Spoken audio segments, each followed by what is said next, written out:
गुरु की साजी नवाजी साध संगत वाहिगुरू जी का खालसा वाहिगुरू जी की फतेह।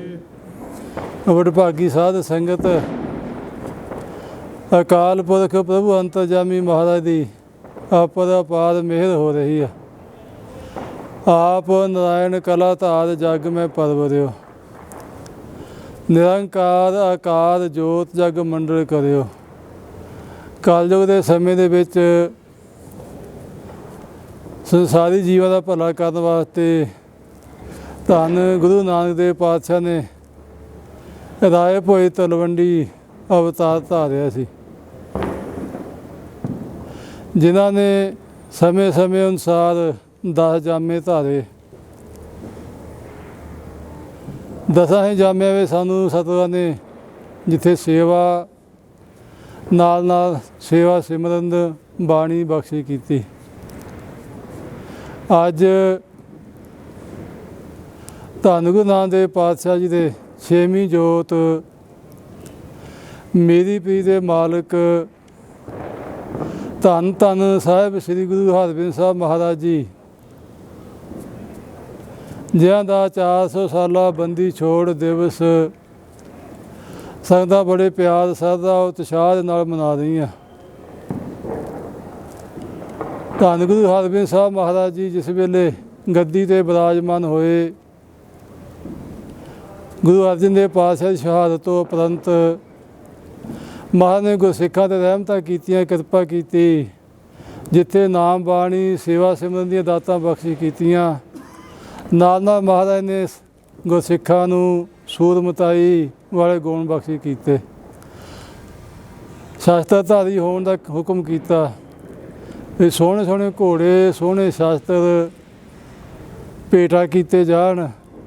तो महाराज ने फौजां भर्ती कीतियां, किला लोहगढ़ बनाया श्री अमृतसर साहब। महाराज शहर नूं जांदे आ, शिकार भी खेडदे आ, जिवें बादशाह राजे रहिंदे आ, इदां महाराज अपना संगतां नूं दर्शन दे के गुरु नानक साहब की वडियाई जिहड़ी वधा रहे आ। जिहड़ा चंदू आ वो जहांगीर दे कंन भरदा आ भी तुहाडे राज दे विच नगारे बज रहे आ, तुहाडे राज विच उन्हीं तख्त बनाया हरगोबिंद साहब ने, क्योंकि महाराज ने श्री हरमंदर साहब के सामने अकाल तख्त बनाया सीगा, जिथे महाराज विराजमान हो के सूरमिਆਂ ਦੀਆਂ ਬਾਤਾਂ सुनते ਸੀਗੇ ਤੇ ਸੰਗਤਾਂ ਦੇ ਮਿਹਰਾਂ ਕਰਦੇ ਸੀਗੇ, ਨਾਮ ਬਾਣੀ ਨਾਲ ਜੋੜਦੇ ਸੀ। ਜਹਾਂਗੀਰ ਨੇ ਜਿੱਦਾਂ ਇਹਦੀਆਂ ਗੱਲਾਂ ਸੁਣੀਆਂ ਤੇ ਗੁਰੂ ਹਰਗੋਬਿੰਦ ਸਾਹਿਬ ਪਾਤਸ਼ਾਹ ਨੂੰ ਸੰਦੇਸ਼ਾ ਭੇਜਣਾ ਕੀਤਾ ਵੀ ਦਿੱਲੀ ਆਣ ਕੇ ਦਰਸ਼ਨ ਦੇਵੋ। ਤੇ ਗੁਰੂ ਕੀ ਸਾਧ ਸੰਗਤ ਮਹਾਰਾਜ ਨੇ ਪਰਿਵਾਰ ਨਾਲ ਸਲਾਹ ਕਰਕੇ, ਸੰਗਤ ਨਾਲ ਸਲਾਹ ਕਰਕੇ ਦਿੱਲੀ ਜਾਣਾ ਕੀਤਾ ਸੀ। ਦਿੱਲੀ जो श्री अमृतसर साहब तो चले रस्ते में महाराज ने बेअंत पड़ाव किए, बेअंत संगतां ने मेहरां कीतियां। पड़ाव का पड़ाव हुंदे करदे दिल्ली पहुँचे। मजनू ने टिल्ले महाराज ने अपना आसन लाया। जहांगीर नूं पता लगा, वो दर्शनां नूं भी आया। दर्शन करके बहुत मन दे विच उहनूं खुशी हुई। जिहड़ियां गल्लां सुणदा सी उहनूं देखण नूं मिलिया भी गुरु साहब विच तां इदां दी गल्लां है नहीं लगदियां। गुरु हरगोबिंद साहब पातशाह नूं ने एक सवाल किया, कहते जी हिंदू तो मुसलमान दोनों ही बहुत आपस में विवाद करते लड़ते हैं भी हिंदू वड्डे आ, कहते मुसलमान कहते असीं वड्डे आ, ये की कहानी है, कृपा करो। तो महाराज ने कृपा की ही रहमत की बाणी शब्द जो अवल अल्लाह नूर पाया कुदरत दे सब बंदे, एक नूर ते सब जग उपजया कौन भले कौन मंदे, कारण करन करीम किरपा धार रहीम। महाराज कृपा की जिमें सतगुरु नानक देव पातशाह ने काजी ने कृपा की, इन्होंने भी ये वचन किया भाई हिंदू वड्डा के मुसलमान होई। धन गुरु नानक देव पातशाह ने कृपा की, कहते शुभ अमला बाजों दोनों रोई, चाहे हिंदू आ चाहे मुसलमान आ, कहते शुभ अमला बाजों दरगाह में जाके दोने रोंदे आ, दोने रोणगे। तो धन गुरु हरगोबिंद साहब पातशाह ने कृपा की, कहते दोनों ही आपो अपनी थां ते चंगे आ, पर जिहड़ा निरंकार परमेश्वर ने बनाए दोनों ही असीं एक नूं जानते हैं ते एक दी सिफत करते हैं, एक दी सलाह करते हैं। ਜਹਾਂਗੀਰ ਨੂੰ ਬਹੁਤ ਚੰਗੀਆਂ ਲੱਗੀਆਂ ਗੱਲਾਂ। ਇਹ ਵੀ ਜ਼ਿਕਰ ਆਉਂਦਾ ਵੀ ਉਹਨੇ ਆਪਣੇ ਜਿਸਲੇ ਦਰਬਾਰ ਦੇ ਵਿੱਚ ਸਭਾ ਦੇ ਵਿੱਚ ਮਾਤਾ ਨੂੰ ਬੁਲਾਉਂਦਾ ਸੀਗਾ ਅਤੇ ਆਪਣੇ ਨਾਲ ਇੱਕ ਹੱਥ ਉੱਚੀ ਚੌਂਕੀ 'ਤੇ ਚੰਦਨ ਦੀ ਮਾਤਾ ਨੂੰ ਬਿਠਾਉਂਦਾ ਸੀਗਾ। ਚੰਦੂ ਨੇ ਇਹ ਗੱਲਾਂ ਦੀਆਂ ਚੰਗੀਆਂ ਨਹੀਂ ਸੀ ਲੱਗਦੀਆਂ। ਜਿਵੇਂ ਜਿਵੇਂ ਜਹਾਂਗੀਰ ਮਾਤਾ ਨਾਲ ਬਹੁਤ ਪਿਆਰ ਕਰਦਾ ਆ ਅਤੇ ਚੰਦੂ ਅੰਦਰੋਂ ਅੰਦਰ ਖਿੱਚਦਾ ਆ। ਉਹ ਸੋਚਦਾ ਮੈਂ ਤਾਂ ਕੋਈ ਹੋਰ ਗੱਲ ਚਾਹੁੰਦਾ ਸੀ, ਪਰ ਗੱਲ ਹੋਰ ਹੁੰਦੀ ਜਾਂਦੀ ਆ। ਉਹਨੇ ਇੱਕ ਨਜੂਮੀਏ ਨੂੰ ਸਿਖਾ ਲਿਆ, ਪੈਸੇ ਦਿੱਤੇ ਵੀ ਤੂੰ ਇਹ ਗੱਲ ਕਵੀਂ ਜਹਾਂਗੀਰ ਦੇ ਕੋਲ ਜਾ ਕੇ ਵੀ ਤੇਰੇ 'ਤੇ ਇੱਕ ਬਹੁਤ ਵੱਡਾ ਦੁੱਖ ਪੈਣ ਵਾਲਾ, ਤੇਰੇ 'ਤੇ ਸਾੜ ਸਤੀ ਆਈ, ਤੇਰਾ ਰਾਜ ਵੀ ਖਤਮ ਹੋ ਜਾਣਾ, ਤੇਰਾ ਪਰਿਵਾਰ ਵੀ ਮੁੱਕ ਜਾਣਾ, ਰਹਿਣਾ ਕੁਛ ਨਹੀਂ। ਕਹਿੰਦੇ ਜੇ ਕਹਿੰਦੇ ਜਹਾਂਗੀਰ ਦਾ ਪਾਪ ਪੁੱਛੂਗਾ ਤਾਂ ਇਹ ਗੱਲ ਕਹੀਂ ਬਈ ਹਰਗੋਬਿੰਦ ਨਾ ਹੋਵੇ, ਖੱਤਰੀ ਜਾਤ ਵਿੱਚੋਂ ਹੋਵੇ, ਸੋਢੀ ਵੰਸ਼ ਵਿੱਚੋਂ ਹੋਵੇ, ਇਕਲੌਤਾ ਪੁੱਤ ਹੋਵੇ, ਅਤੇ ਕਹਿੰਦੇ ਉਹ ਤੇਰੇ ਵਾਸਤੇ ਗਵਾਲੀਆ ਦੇ ਕਿਲੇ ਵਿੱਚ ਜਾ ਕੇ ਨਾ ਤਾਪ ਕਰਨ 40 ਦਿਨ ਵਾਸਤੇ, ਅਤੇ ਤਾਂ ਤੇਰਾ ਜਿਹੜਾ ਬਚਾਅ ਹੋ ਸਕਦਾ। ਜਹਾਂਗੀਰ ਨੇ ਜਾ ਕੇ ਮਾਤਾ ਦੇ ਕੋਲ ਆਣ ਕੇ ਬੇਨਤੀਆਂ ਕੀਤੀਆਂ ਅਤੇ ਧੰਨ ਗੁਰੂ ਹਰਗੋਬਿੰਦ ਸਾਹਿਬ ਪਾਤਸ਼ਾਹ ਬਹੁਤ ਪਹਿਲਾਂ ਹੱਸੇ ਅਤੇ ਕਹਿਣ ਲੱਗੇ ਵੀ ਜਹਾਂਗੀਰ ਇਹ ਸਾੜ ਸਤੀ ਜਿਹਦੇ 'ਤੇ ਆਈ ਆ ਉਹਦੇ 'ਤੇ ਆਈ ਆ, ਤੈਨੂੰ ਤਾਂ ਤੇਰੇ 'ਤੇ ਕੋਈ ਦੁੱਖ ਨਹੀਂ, ਤੈਨੂੰ ਕੋਈ ਤਕਲੀਫ ਨਹੀਂ। ਫਿਰ ਵੀ ਉਹਨੇ ਬਹੁਤ ਵਾਰੀ ਕਹਿਣ ਦੇ ਉੱਤੇ ਮਾਤਾ ਨੇ ਚਾਲੇ ਪਾਏ, ਗਵਾਲੀਅਰ ਦੇ ਕਿਲੇ ਨੂੰ ਚਲੇ ਗਏ। ਨਾਲ ਮਾਤਾ ਨੇ ਆਪਣੇ 5 ਸਿੱਖ ਲਗਾਏ ਸੀਗੇ, ਬਿਧੀ ਚੰਦ, ਪੈੜਾ, ਜੇਠਾ, ਪੁਰਾਣਾ, ਲੰਗਾਹਾ ਆਦਿ। ਅਤੇ ਮਾਤਾ ਦੇ ਵਾਸਤੇ ਜੋ ਗੁਰਬਲਾਸ ਵਿੱਚ ਲਿਖਿਆ ਕਹਿੰਦੇ 500 ਰੁਪਈਆ ਭੇਜਦਾ ਜਹਾਂਗੀਰ ਵੀ ਰੋਜ਼ ਖਜ਼ਾਨੇ 'ਚੋਂ ਦਿੱਤਾ ਜਾਵੇ ਗੁਰੂ ਸਾਹਿਬ ਦੇ ਖਰਚੇ ਵਾਸਤੇ। ਕਹਿੰਦੇ ਜਿੰਨੇ ਦਿਨ ਪੈਸੇ ਆਏ ਮਹਾਰਾਜ ਨੇ ਉਹਨਾਂ ਵਿੱਚੋਂ ਕੋਈ ਚੀਜ਼ ਨਹੀਂ ਛਕੀ, ਨਾ ਜਲ ਛਕਿਆ, ਨਾ ਉਹ ਅੰਗੀਕਾਰ ਕੀਤੇ। ਜਿਹੜੇ 52 ਰਾਜੇ ਕੈਦੀ ਸੀਗੇ ਉਹਨਾਂ ਨੂੰ ਕਿਰਪਾ ਕੀਤੀ, ਉਹਨਾਂ ਜੂਨਾ ਸੁਧਾਰਨ ਵਾਸਤੇ ਮਾਤਾ ਨੇ ਉਹਨਾਂ ਨੂੰ ਖਾਣਾ ਵੀ ਸੋਹਣਾ ਦਿੱਤਾ, ਉਹਨਾਂ ਦੇ ਕੱਪੜੇ ਵੀ ਧਵਾਏ, ਉਹਨਾਂ ਨੂੰ ਨਰਕ ਵਿੱਚੋਂ ਕੱਢ ਕੇ ਮਾਤਾ ਨੇ ਰਹਿਮਤਾਂ ਕੀਤੀਆਂ। ਅਤੇ ਇੱਕ ਦਿਨ ਬਾਬਾ ਭਾਈ ਬਿਧੀ ਚੰਦ ਹੋਣੀ, ਜੇਠੇ ਨੇ, ਪੈੜੇ ਨੇ ਬੇਨਤੀ ਕੀਤੀ ਮਾਤਾ ਜੀ ਆਪ ਕੁਛ ਛਕਦੇ ਨਹੀਂ। ਧੰਨ ਗੁਰੂ ਹਰਗੋਬਿੰਦ ਸਾਹਿਬ ਨੇ ਕਿਰਪਾ ਕੀਤੀ, ਕਹਿੰਦੇ ਇਹ ਜਿਹੜਾ ਕਹਿੰਦੇ ਗਰੀਬਾਂ ਦਾ ਖੂਨ ਨਿਚੋੜਿਆ ਸਾਡੇ ਖਾਣੇ ਵਾਲਾ ਨਹੀਂ। ਕਹਿੰਦੇ ਜੇ ਸਾਨੂੰ ਲੰਗਰ ਛਕਾਉਣਾ ਤਾਂ ਕਹਿੰਦੇ ਫਿਰ 10 ਨਾਵਾਂ ਦੀ ਕਿਰਤ ਕਰੋ। ਜੇਠਾ ਅਤੇ ਪੈੜਾ ਬਾਹਰ ਜਾ ਕੇ ਕਹਿੰਦੇ ਮਿਹਨਤ ਕਰਦੇ ਸੀ, ਲੋਹੇ ਦੀ ਦੁਕਾਨ ਦੇ ਉੱਤੇ ਥੋੜ੍ਹਾ ਲੋਹਾ ਕੁੱਟਦੇ ਸੀ।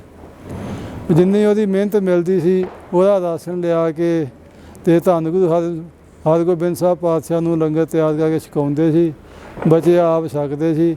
ਕਿਉਂਕਿ ਮਿਸ਼ਨ ਤਾਂ ਉਹੀ ਜੋ ਗੁਰੂ ਨਾਨਕ ਸਾਹਿਬ ਨੇ ਕਿਰਪਾ ਕੀਤੀ। ਜਿਵੇਂ ਮਲਕ ਭਾਗੋ ਦੇ ਪੂੜਿਆਂ ਵਿੱਚੋਂ ਮਾਤਾ ਨੇ ਗਰੀਬਾਂ ਦਾ ਖੂਨ ਕੱਢਿਆ ਸੀਗਾ, ਅਤੇ ਭਾਈ ਲਾਲੋ ਦੀ 10 ਨਾਵਾਂ ਦੀ ਕਿਰਤ ਵਿੱਚੋਂ ਮਾਤਾ ਨੇ ਦੁੱਧ ਕੱਢ ਕੇ ਦਿਖਾ ਲਿਆ ਸੀਗਾ, ਜੋ ਤੋਹਾ ਜੁਗਤ ਸਾਇ ਸਹਿ ਕਾਇਆ ਫਿਰ ਪਲਟੀਏ। ਅਤੇ ਗੁਰੂ ਕੀ ਸਾਧ ਸੰਗਤ ਜਹਾਂਗੀਰ ਨੂੰ ਅੰਦਰੋਂ ਅੰਦਰ ਝੋਰਾ ਲੱਗ ਗਿਆ। ਇਹ ਵੀ ਜ਼ਿਕਰ ਹੁੰਦਾ ਵੀ ਭਾਈ ਜੇਠਾ ਅਤੇ ਪੈੜਾ ਸ਼ੇਰ ਦਾ ਰੂਪ ਧਾਰ ਕੇ ਡਰਾਉਂਦੇ ਸੀਗੇ।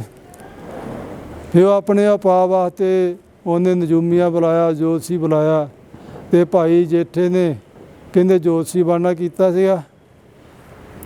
ਜਹਾਂਗੀਰ ਨੇ ਪੁੱਛਣਾ ਕੀਤਾ, ਦੱਸਣਾ ਕੀਤਾ ਸੀ ਮੈਨੂੰ ਰਾਤ ਨੂੰ ਡਰ ਲੱਗਦਾ। ਕਹਿੰਦੇ ਡਰਾਉਂਦਾ ਕੌਣ ਆ? ਕਹਿੰਦੇ ਸ਼ੇਰ ਆਉਂਦੇ ਆ। ਕਹਿੰਦੇ ਵੀ ਸ਼ੇਰ ਤਾਂ ਆਉਂਦੇ ਵੀ ਤੂੰ ਗੁਰੂ ਸਾਹਿਬ ਨੂੰ ਗਵਾਲੀਅਰ ਦੇ ਕਿਲੇ 'ਚ ਕੈਦ ਕੀਤਾ ਆ, ਉਹਨੂੰ ਰਿਹਾ ਕਰਦੇ ਜਲਦੀ ਤੋਂ ਜਲਦੀ, ਅਤੇ ਤਾਂ ਤੇਰਾ ਬਚਾਅ, ਅਤੇ ਤੈਨੂੰ ਸ਼ੇਰਾਂ ਨੇ ਤਾਂ ਖਾ ਜਾਣਾ। ਜਹਾਂਗੀਰ ਨੇ ਆਪਣੀ ਮੌਤ ਦੇ ਕੇ ਉਹਨੇ ਉੱਥੋਂ ਫਰਮਾਨ ਭੇਜਿਆ, ਬੰਦੇ ਭੇਜੇ ਗਵਾਲੀਅਰ ਨੂੰ ਵੀ ਗੁਰੂ ਸਾਹਿਬ ਨੂੰ ਬੇਨਤੀ ਕਰੋ ਵੀ ਆਪ ਦਿੱਲੀ ਆਣ ਕੇ ਦਰਸ਼ਨ ਦੇਵੋ, ਤੁਸੀਂ ਆਜ਼ਾਦ ਆ, ਤੁਹਾਡੇ 'ਤੇ ਕੋਈ ਪਾਬੰਦੀ ਨਹੀਂ। ਜਿਹੜੇ ਗੁਰੂ ਸਾਹਿਬ ਨੇ ਤਿਆਰੀ ਕੀਤੀ ਕਿਲੇ ਤੋਂ ਬਾਹਰ ਨੂੰ ਆਉਣ ਦੀ, ਅਤੇ ਜਹਾਂਗੀਰ ਜਿਹੜੇ ਜਿੰਨੇ ਕੈਦ ਕੀਤੇ 52 ਰਾਜੇ, ਉਹ ਸਾਰੇ ਹੀ ਬਹੁਤ ਹੱਥ ਜੋੜ ਕੇ ਬੇਨਤੀਆਂ ਕਰਨ ਲੱਗੇ, ਤਰਲੇ ਕਰਨ ਲੱਗੇ ਵੀ ਆਪ ਚੱਲੇ ਆ, ਸਾਡਾ ਕੌਣ ਵਾਲੀ ਵਾਰਸ ਆ। ਜੇ ਤੁਸੀਂ ਸਾਨੂੰ ਨਾ ਛਡਾਇਆ, ਸਾਨੂੰ ਕਿਸੇ ਨੇ ਨਹੀਂ ਛਡਾਉਣਾ, ਅਸੀਂ ਇੱਥੇ ਮਰ ਜਾਵਾਂਗੇ। ਗੁਰੂ ਸਾਹਿਬ ਨੇ ਉਹਨੇ ਬੇਨਤੀਆਂ ਸੁਣ ਕੇ ਸੁਨੇਹਾ ਭੇਜਿਆ ਵੀ ਅਸੀਂ ਨਹੀਂ ਆਉਣਾ ਬਾਹਰ। ਦੁਬਾਰਾ ਕਹਿੰਦੇ ਕਿ ਸੁਨੇਹਾ ਗਿਆ ਤਾਂ ਕਹਿਣ ਲੱਗੇ ਜੀ ਮਹਾਰਾਜ ਕਿਰਪਾ ਕੀਤੀ, ਕਹਿੰਦੇ ਪਹਿਲਾਂ ਰਾਜੇ ਵੀ ਛੱਡੋ ਫਿਰ ਜਾਵਾਂਗੇ। ਹੁਣ ਜਹਾਂਗੀਰ ਨੇ ਇਹਦੀ ਚਿੰਤਾ ਸੀ, ਮੈਂ ਬਹੁਤ ਇਹਦਾ ਮੁਸ਼ਕਿਲ ਕਾਬੂ ਕੀਤਾ, ਜੇ ਮੈਂ ਛੱਡ ਦਿੱਤਾ ਤਾਂ ਰਾਜ ਫਿਰ ਰਾਜੇ ਫਤੂਰ ਪਾਉਣਗੇ ਅਤੇ ਮੇਰੇ ਰਾਜ ਵਿੱਚ ਸ਼ਾਂਤੀ ਭੰਗ ਹੋਊਗੀ। ਅਤੇ ਗੁਰੂ ਸਾਹਿਬ ਬਾਹਰ ਆ ਨਹੀਂ ਰਹੇ, ਹੁਣ ਆਪਣੀ ਮੌਤ ਦਾ ਵੀ ਡਰ ਆ। ਅਤੇ ਗੁਰੂ ਸਾਹਿਬ ਨੇ ਫਿਰ ਕਿਰਪਾ ਕੀਤੀ, ਉਹ ਕਹਿੰਦਾ ਜਿੰਨੇ ਮਹਾਰਾਜ ਤੁਹਾਡਾ ਪੱਲਾ ਫੜ ਕੇ ਬਾਹਰ ਆ ਜਾਣ ਉਹਨੇ ਛੱਡ ਦਿੱਤੇ ਜਾਣਗੇ। ਅਤੇ ਗੁਰੂ ਸਾਹਿਬ ਨੇ ਦਇਆ ਕੀਤੀ, ਇੱਕ ਨਵਾਂ ਚੋਲਾ ਤਿਆਰ ਕੀਤਾ ਜਿਹਨੂੰ ਕਹਿੰਦੇ 50 ਕਲੀਆਂ ਲੱਗੀਆਂ ਸੀਗੀਆਂ, 50 ਡੋਰੇ ਲੱਗੇ ਸੀਗੇ। ਇਕੱਲੇ ਇਕੱਲੇ ਰਾਜੇ ਨੇ ਕਿਉਂਕਿ ਮਹਾਰਾਜ ਦੀ ਕਿਰਪਾ ਕੀਤੀ, ਫੜਾਉਣਾ ਕੀਤਾ ਸੀ। 2 ਰਾਜੇ ਕਹਿੰਦੇ ਰਹਿ ਗਏ, ਮਹਾਰਾਜ ਨੇ ਕਿਰਪਾ ਕੀਤੀ, ਆਪਣੇ ਕਮਰ ਕੱਸੇ ਦੋਨਾਂ ਨੂੰ ਲੜ ਫੜਾ ਕਰਕੇ ਬੰਦੀ ਛੋੜ ਦਤਾਰ ਪਾਤਸ਼ਾਹ ਬਣੇ ਸੀਗੇ। 5 ਪਿਆਲੇ 5 ਪੀਰ, ਛਟਮ ਪੀਰ ਬੈਠਾ ਗੁਰ ਭਾਰੀ, ਅਰਜਨ ਕਾਇਆ ਪਲਟ ਕੇ ਮੂਰਤ ਹਰਗੋਬਿੰਦ ਸਵਾਰੀ। ਦਸਤਗੀਰ ਹੋਏ 5 ਪੀਰ, ਹਰਗੋਬਿੰਦ ਤੋਲਾ, ਦੀਨ ਦੁਨੀ ਕਾ ਪਾਤਸ਼ਾਹ, ਪਾਤਸ਼ਾਹਾਂ ਪਾਤਸ਼ਾਹ ਅਡੋਲਾ। ਧੰਨ ਗੁਰੂ ਹਰਗੋਬਿੰਦ ਸਾਹਿਬ ਪਾਤਸ਼ਾਹ ਨੇ ਉਹ 52 ਰਾਜੇ ਰਾਜਪੂਤ ਹਿੰਦੂ ਰਿਹਾਅ ਕਰਵਾਏ ਸੀਗੇ। ਦਿੱਲੀ ਲਿਆ ਕੇ ਵੀ ਜ਼ਿਕਰ ਹੁੰਦਾ ਹੈ, ਮਹਾਰਾਜ ਇਹਨਾਂ ਨੂੰ ਇੱਕ ਘੋੜਾ ਦਵਾਇਆ ਸੀਗਾ, 500 ਰੁਪਈਆ ਦਵਾਇਆ ਸੀਗਾ, ਨਾਲ ਪੋਸ਼ਾਕਾ ਦਵਾਇਆ ਸੀਗਾ, ਅਤੇ ਜਹਾਂਗੀਰ ਵੱਲੋਂ ਉਹਨੂੰ ਰਾਜ ਦੇ ਸਰੋਪੇ ਵੀ ਦਵਾਏ ਸੀਗੇ। ਅਤੇ ਕਿਰਪਾ ਕੀਤੀ ਸੀ, ਰਾਜਿਆਂ ਨੇ ਸਮਝਾਇਆ ਸੀ ਇਹ ਤੁਹਾਡਾ ਬਾਦਸ਼ਾਹ ਆ, ਅਤੇ ਬਾਦਸ਼ਾਹ ਨੂੰ ਕਿਹਾ ਸੀ ਇਹ ਤੇਰੀ ਪ੍ਰਜਾ ਆ, ਆਪਸ ਵਿੱਚ ਹੀ ਕਹਿੰਦੇ ਪਿਆਰ ਰੱਖਣਾ ਅਤੇ ਨਿਰੰਕਾਰ ਦੀ ਬੰਦਗੀ ਕਰਨੀ। ਤਾਂ ਅੱਜ ਦੇ ਦਿਨ ਧੰਨ ਗੁਰੂ ਹਰਗੋਬਿੰਦ ਪਾਤਸ਼ਾਹ ਜੀ ਦਿੱਲੀੋਂ ਚੱਲ ਕੇ ਚੰਦੂ ਦੇ ਨੱਕ ਵਿੱਚ ਨਕੇਲ ਪਾ ਕਰਕੇ ਜਿਹੜੇ ਲੈ ਕੇ ਆਏ ਦਿੱਲੀ ਤੋਂ ਸ੍ਰੀ ਅੰਮ੍ਰਿਤਸਰ ਸਾਹਿਬ ਪਹੁੰਚੇ ਸੀਗੇ। ਜੇ ਚੰਦੂ ਦੀ ਲਾਹੌਰ ਜਾ ਕੇ ਮ੍ਰਿਤੂ ਹੋਈ ਸੀ, ਮੌਤ ਹੋਈ ਸੀਗੀ। ਸੋ ਗੁਰੂ ਕੀ ਸਾਧ ਸੰਗਤ ਅੱਜ ਸਾਰੀਆਂ ਸੰਗਤਾਂ ਧੰਨ ਧੰਨ ਗੁਰੂ ਹਰਗੋਬਿੰਦ ਸਾਹਿਬ ਪਾਤਸ਼ਾਹ ਬੰਦੀ ਛੋੜ ਦਿਵਸ ਬੜੇ ਪਿਆਰ ਸ਼ਰਧਾ ਅਤੇ ਉਤਸ਼ਾਹ ਨਾਲ ਮਨਾ ਰਹੀਆਂ। ਸ੍ਰੀ ਮਾਨਿਕ 108 ਸੰਤ ਮਹਾਰਾਜ ਬਾਬਾ ਬਸੰਤ ਸਿੰਘ ਜੀ, ਸੰਤ ਮਹਾਰਾਜ ਗਿਆਨ ਸਿੰਘ ਜੀ, ਸੰਤ ਮਹਾਰਾਜ ਹਰਭਜਨ ਸਿੰਘ ਜੀ ਦੇ ਤਪ ਸਥਾਨ ਨਿਰਮਲ ਕੁਟੀਆ ਜੌਲਾਂ ਵਿਖੇ ਵੀ ਸੰਗਤਾਂ ਬੜੇ ਪਿਆਰ ਸ਼ਰਧਾ ਅਤੇ ਉਤਸ਼ਾਹ ਨਾਲ ਅੰਮ੍ਰਿਤ ਵੇਲੇ ਕੀਰਤਨ ਵੀ ਹੋਇਆ, ਸ਼ਾਮੀ ਵੀ ਕੀਰਤਨ ਹੋਇਆ, ਮਹਾਰਾਜ ਬਾਣੀ ਦੇ ਭੋਗ ਵੀ ਪਾਏ ਗਏ।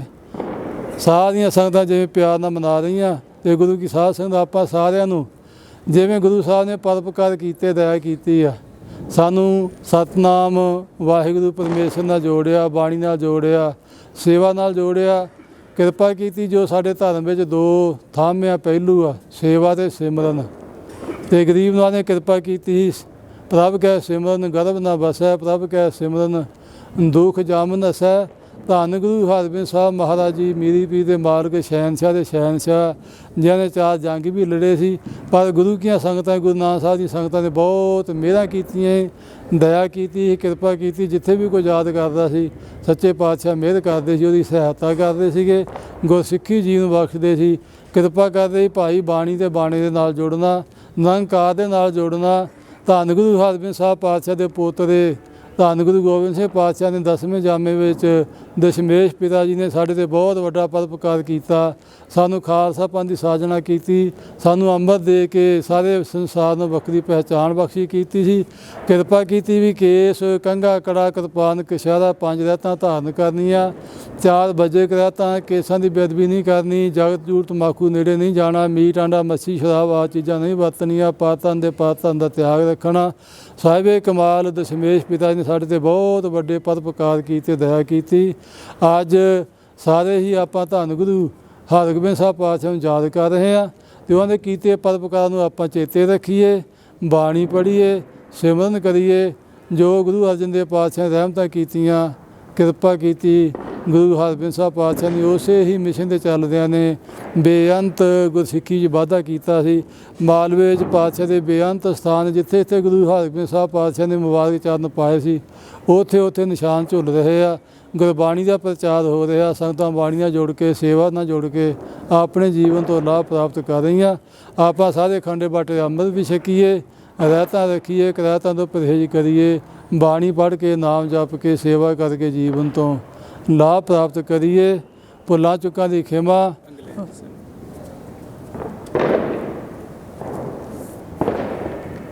ਆਪ ਸਾਰੀਆਂ ਸੰਗਤਾਂ ਇੰਗਲੈਂਡ ਨਿਵਾਸੀ ਗੁਰਦੁਆਰਾ ਸਾਹਿਬ ਅੰਮ੍ਰਿਤ ਪ੍ਰਚਾਰ ਧਾਰਮਿਕ ਦੀਵਾਨ ਬਰੈਡਫੋਰਡ, ਗੁਰਦੁਆਰਾ ਅੰਮ੍ਰਿਤ ਪ੍ਰਚਾਰ ਧਾਰਮਿਕ ਦੀਵਾਨ ਓਲਡਬਰੀ ਬਰਮਿੰਘਮ, ਗੁਰਦੁਆਰਾ ਅੰਮ੍ਰਿਤ ਪ੍ਰਚਾਰ ਧਾਰਮਿਕ ਦੀਵਾਨ ਹਾਈਵੇਕਮ ਦੀਆਂ ਸੰਗਤਾਂ ਵੀ ਸਾਰੀਆਂ ਨੂੰ ਬੇਨਤੀ ਆ, ਬਾਣੀ ਵੀ ਪੜ੍ਹੀਏ, ਸੇਵਾ ਕਰੀਏ, ਧੰਨ ਗੁਰੂ ਗੋਬਿੰਦ ਸਿੰਘ ਪਾਤਸ਼ਾਹ ਦੀ ਰਹਿਤ ਰੱਖੀਏ। ਜੋ ਧੰਨ ਸੰਤ ਬਾਬਾ ਬਸੰਤ ਸਿੰਘ ਜੀ, ਧੰਨ ਬਾਬਾ ਗਿਆਨ ਸਿੰਘ ਜੀ, ਧੰਨ ਸੰਤ ਮਹਾਰਾਜ ਬਾਬਾ ਹਰਭਜਨ ਸਿੰਘ ਬਦਕ ਜੀ ਨੇ ਸਾਡੇ 'ਤੇ ਦਇਆ ਕੀਤੀ, ਸਾਨੂੰ ਗੁਰੂ ਨਾਲ ਜੋੜਿਆ, ਸਾਨੂੰ ਬਾਣੀ ਨਾਲ ਜੋੜਿਆ, ਸਾਨੂੰ ਸੇਵਾ ਨਾਲ ਜੋੜਿਆ, ਅਤੇ ਮਹਾਂਪੁਰਸ਼ਾਂ ਨੇ ਗੁਰੂ ਸਾਹਿਬ ਦੀ ਮਰਜ਼ਾਦਾ ਨੂੰ ਹੀ ਅੱਗੇ ਚ ਤੋਰਦੇ ਆ। ਸਾਨੂੰ ਖੰਡੇ ਬਾਟੇ ਅੰਮ੍ਰਿਤ ਛਕਾ ਕੇ, ਚਾਹੇ ਇੰਗਲੈਂਡ ਨਿਵਾਸੀ ਆ, ਚਾਹੇ ਅਮਰੀਕਾ ਵਾਲੇ, ਚਾਹੇ ਕੈਨੇਡਾ ਰਹਿਣ ਵਾਲੇ, ਸਾਰਿਆਂ ਨੂੰ ਗੁਰੂ ਗੋਬਿੰਦ ਸਿੰਘ ਪਾਤਸ਼ਾਹ ਦੇ ਖੰਡੇ ਬਾਟੇ ਅੰਮ੍ਰਿਤ ਛਕਾ ਕੇ ਗੁਰੂ ਗ੍ਰੰਥ ਸਾਹਿਬ ਨਾਲ ਜੋੜਨਾ ਕੀਤਾ ਸੀ। ਧੰਨ ਗੁਰੂ ਹਰਗੋਬਿੰਦ ਸਾਹਿਬ ਪਾਤਸ਼ਾਹ ਦੇ ਚਰਨਾਂ 'ਚ ਕਰੀਏ ਅਰਦਾਸ। ਉਹਨਾਂ ਦਾ ਆਪਾਂ 400 ਸਾਲਾ ਬੰਦੀ ਛੋੜ ਦਿਵਸ ਮਨਾ ਰਹੇ ਹਾਂ। ਗਈ ਬਹੋੜ ਬੰਦੀ ਛੋੜ ਨਿਰੰਕਾਰ ਦੁਖਦਾਰੀ, ਸਤਿਗੁਰੂ ਬੰਦੀ ਛੋੜ ਹੈ। ਉਹ ਸਾਡੇ ਬੰਧਨਾਂ ਨੂੰ ਕੱਟਣ ਵਾਲੇ ਆ, ਸਾਨੂੰ ਪਰਮੇਸ਼ਰ ਦੇ ਨਾਲ ਜੋੜਨ ਵਾਲੇ ਆ, ਸਾਡੇ ਰਹਿਮਤਾਂ ਕੀਤੀਆਂ। ਬਾਣੀ ਗੁਰੂ ਹੈ ਬਾਣੀ, ਬਾਣੀ ਦੇ ਲੜ ਲੱਗੀਏ, ਬਾਣੀ ਪੜ੍ਹੀਏ, ਜੀਵਨ ਤੋਂ ਲਾਭ ਪ੍ਰਾਪਤ ਕਰੀਏ। ਇੰਨੀਆਂ ਬੇਨਤੀਆਂ ਨਾਲ ਭੁੱਲਾਂ ਚੁੱਕਾਂ ਦੀ ਖਿਮਾ। ਵਾਹਿਗੁਰੂ ਜੀ ਕਾ ਖਾਲਸਾ, ਵਾਹਿਗੁਰੂ ਜੀ ਕੀ ਫਤਿਹ। ਸਤਿ ਸ੍ਰੀ ਅਕਾਲ। ਜੈਕਾਰਾ ਗਜਾਵੇ ਨਿਹਾਲ ਹੋ ਜਾਵੇ, ਧੰਨ ਗੁਰੂ ਹਰਗੋਬਿੰਦ ਸਾਹਿਬ ਦੇ ਮਨ ਨੂੰ ਭਾਵੈ। ਸਤਿ ਸ੍ਰੀ ਅਕਾਲ।